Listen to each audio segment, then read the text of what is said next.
$1,132 a month. That's what the VA can pay for a swallowing disorder that turns every meal into a negotiation. And here's the part nobody warns you about. The VA files it under a code named stricture of the esophagus, even when nothing in your esophagus is actually strictured. There's one line in the 2024 rating rewrite that swings this from $180 a month to over $2,000. Stay with me because most veterans never find it and it decides everything. Nova here, achalasia, diffuse esophageal spasm, motor disorders of the esophagus. 3 names, 1 broken thing. The muscle that's supposed to squeeze food down to your stomach stops keeping time, so the food just sits there. Leo here, take the punchline first. The VA pays for it, 0 to 80%, real money. This is Sarah, and here's the piece people miss. The VA doesn't rate the diagnosis, it rates how hard you struggle to swallow. How often food catches, how many times a year a doctor has to stretch the esophagus open, whether you're losing weight. The label matters less than the daily fight, and that fight is written straight into the schedule. Okay, so today we go one level deeper than the usual conditions video, and we do it with the actual esophagus in front of us because seeing it makes the rest click. And at the middle of that ladder, 50%, the 2026 check is $1,132.90 a month for a veteran alone. That is not a rounding error. That is a car payment your body is owed. Look at who leaves that on the table. The veteran who thinks trouble swallowing is too small to file, it isn't. And a lot of the time it starts with a condition the VA already pays you for, acid reflux from service. That's the secondary door, and we'll walk it. Everything today, plus the full conditions list and a free tools page, lives at va.professorerica.com. Before I hand off, Sarah, take the question that shows up under every one of these videos. Right, the blunt one. Can you really get VA disability just for trouble swallowing, or is that too small to matter? And the honest answer is yes, you can, if the struggle is documented. Small to you is not small to the schedule. That's the whole episode in one line. Small to you, not small to the schedule. So let's open the body up and see exactly what's going wrong before we ever talk codes.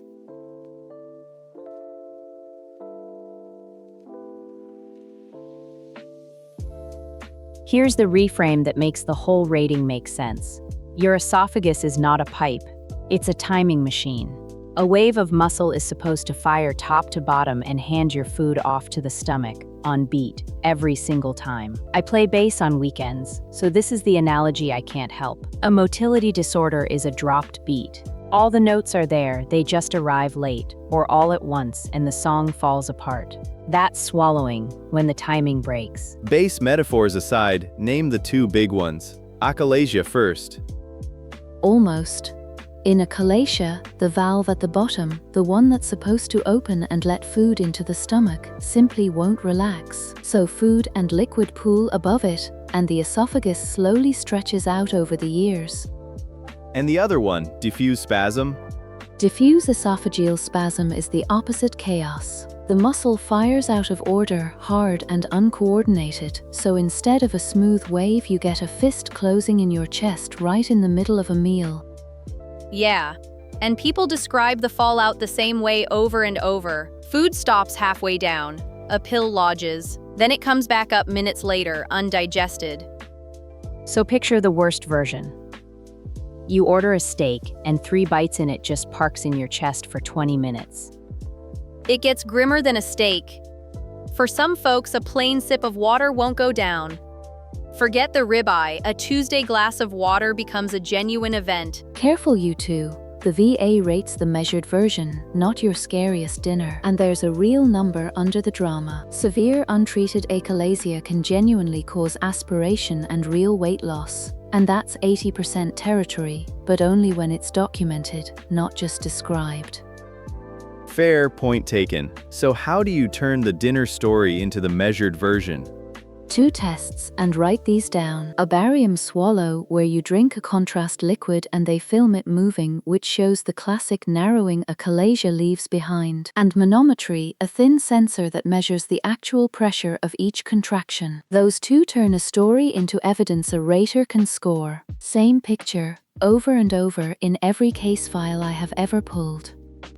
And on a scan, this isn't subtle. A truly dilated esophagus shows up plainly, which is exactly why that evidence carries so much weight. Nova, take us to the ladder because that's where the dollars live. Real quick, because this next part matters to you. If any of this is helping, tap that like button, then hit subscribe and ring the bell so the next one finds you. Both are free and take about a second, but they tell the algorithm to show this to one more person who needs it.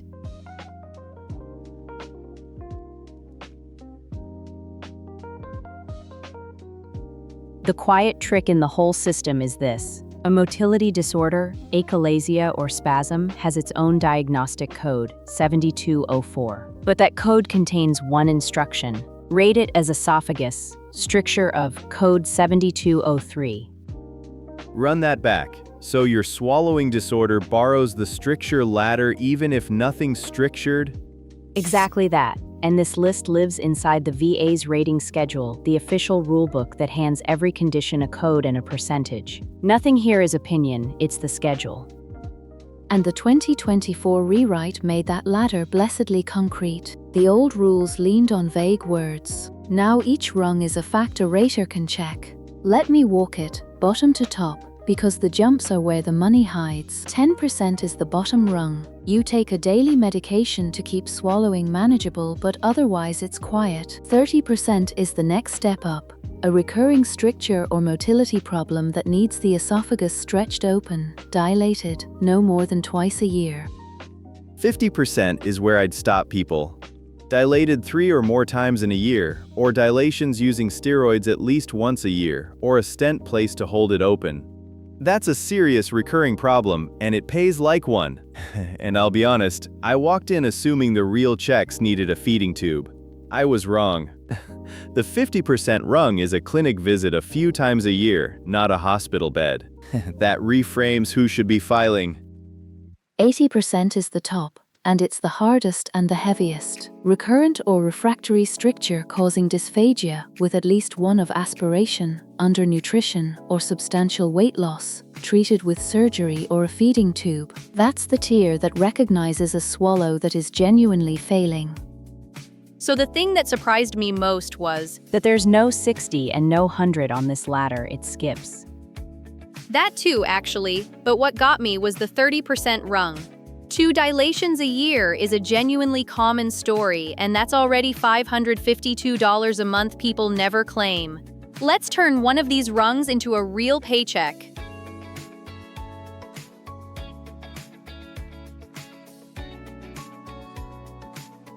A code pays nothing, a percentage does.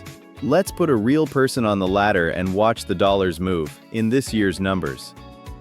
Meet Teresa, a 54-year-old Navy veteran. She was rated years ago for acid reflux tied to her service. Over time, the reflux scarred and irritated her esophagus. Her swallowing broke down, and now a doctor stretches it open twice a year to keep food going down. Both threads at once, a service-connected cause and a measured recurring problem. Watch the gap here. It's bigger than people brace for. Start Teresa where the evidence puts her today. 2 dilations a year. That's 30%, and the 2026 rate for a veteran alone is $552.47 a month. Now let her disorder progress, which achalasia and spasm often do. The dilations climb to 3 or more a year. That tips her to 50%, $1,132.90 a month. Same esophagus, 1 more visit a year, a very different check. So the gap between those 2 rungs is $580.43 every month. For the same person, same diagnosis. Run it across a year and it stops being abstract. That's $6,965 a year, riding on one line in a clinic note about how often she gets dilated. And that's the honest mechanism. Teresa doesn't earn more for suffering in the abstract. She earns it because the record measures a worse swallow. The number tracks the damage, nothing else. These are this year's figures too, up 2.8% with the December cost of living bump. Which raises the blunt money question people actually ask. Leo pulled it off the comments. Leo, go ahead. The blunt one, is a 30% swallowing rating even worth the paperwork, or should I wait for it to get bad? And my honest math, $550 a month is $6,600 a year for a fight you can often win with records you already have. We'll actually debate that head-on at the end because worth it isn't always yes. But every one of these dollars runs through one appointment and one form first. Let's go get the person who works that side for a living.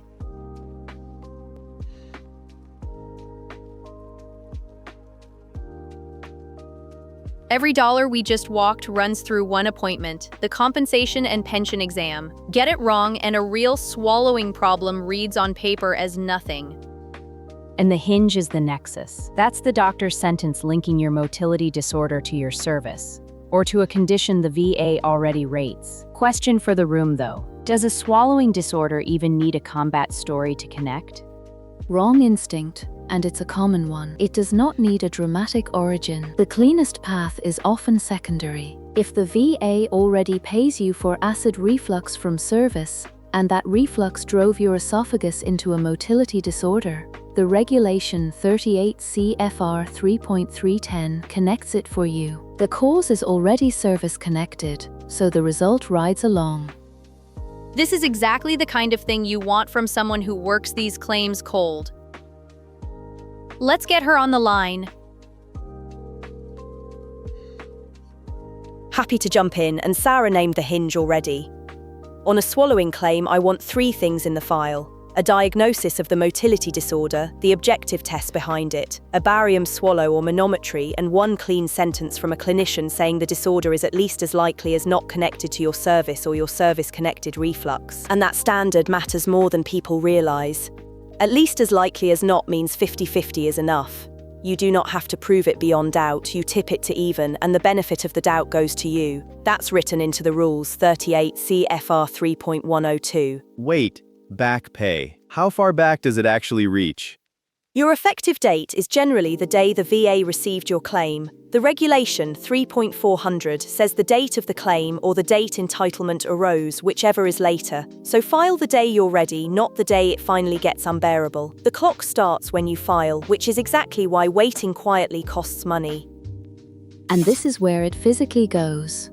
Look at this. It's VA Form 21-526EZ, the application for disability compensation, and it opens with Section 1, who you are. Box 2 is your name, Box 3 is your social security number. But stop on Box 5, the file number. It is not automatically your SSN, and the wrong number there quietly delays the whole claim. One last thing, then I'll get off the line. Read your own records first. If a clinician already wrote down a dilation, a failed barium swallow, or weight loss from not eating, half your claim is already sitting in the file. That's where I'd start, not from scratch. That's the part no pamphlet hands you. Appreciate you jumping on. So the machinery is clear. The last question is the human one. Is it always worth filing?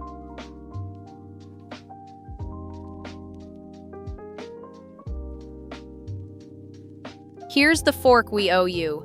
You've got a swallowing disorder that today looks like the low end, 1 dilation, maybe 2. Leo says file it now and start your clock. Nova says slow down and build the record first. Both of them are trying to get you more money, not less. Let's pressure test it. File it today. If a note shows 2 dilations, that's 30% already earned, $550 a month, and every month you wait is back pay you'll never see. The clock only starts when the claim lands.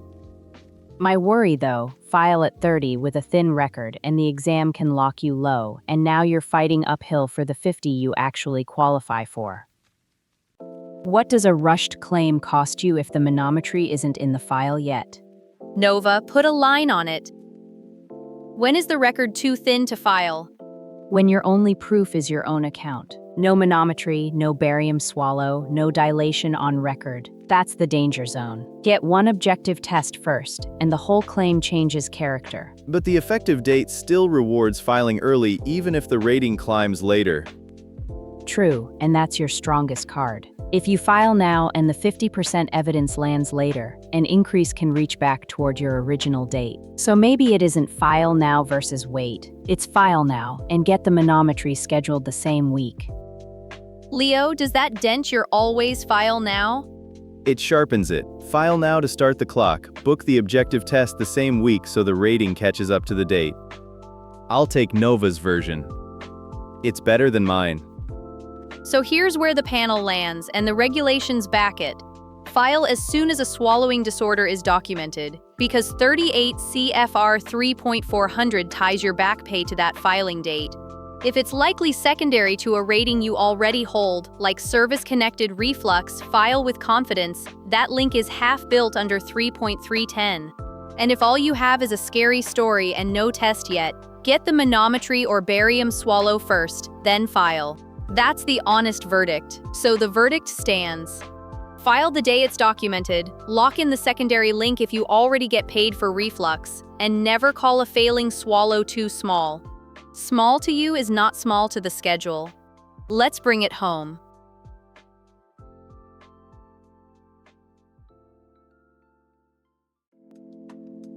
Here's the whole map in a line. A swallowing disorder, achalasia, spasm, a motor problem gets its own code, 7204, and rates on the stricture ladder, 7203, from 0 to 80% on how hard you struggle to swallow.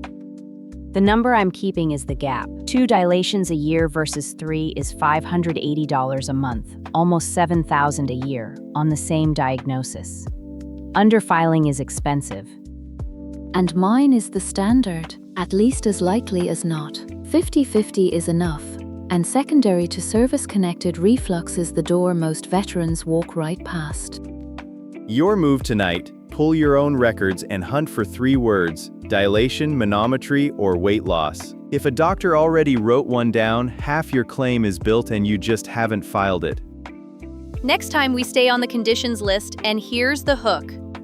There's a swallowing problem that pays even when every scan comes back looking clean. Wait until you see how that one works. Hit subscribe, because this series climbs the whole VA system one condition at a time, and a like tells the algorithm to show it to the next veteran choking down a pill and assuming it's nothing. And one for the comments before you go. How many times a year does a doctor have to stretch your esophagus open, and did anyone ever tell you that number sets your rating? This is Jasmine, thanks for watching and signing off.